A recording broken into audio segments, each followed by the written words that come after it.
the story of the man who died with $11 million dollars, and we had to go on a treasure hunt to find out who the heirs were. Now, I know this sounds like the start of a really bad joke, but no, this actually happened. I'm Michelle Adams with the Law Office of Michelle Adams. And this particular case really highlights, underscores, emphasizes the reasons why people need to have a plan in place, especially if you do not have a spouse or any children, because now we have to go on essentially a treasure hunt to figure out who are the nearest and dearest relatives to you. And keep in mind, in some cases, these are people that you probably have never had any contact with at all, and you might not have wanted to leave them a significant amount of money.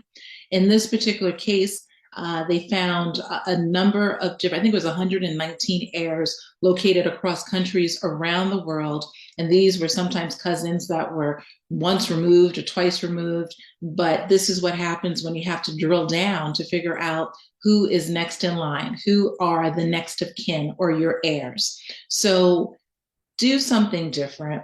Make sure that at the very least you have a primary beneficiary and a contingent beneficiary. And this is on your policies, contracts, etc., as well as when we are preparing a will. I always want to make sure that there's a backup plan in the event that plan A does not work out. Plan A meaning your primary beneficiaries are no longer alive.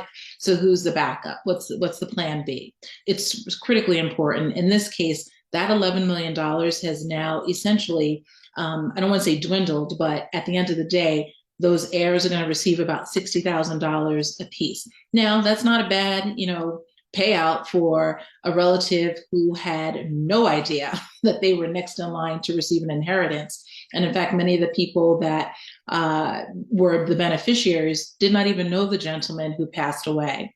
So make sure you have a nice dotted line as to who receives your assets upon your death. To read more about this story, head on over to my website, and in the blog section, there's an article that talks about this particular story.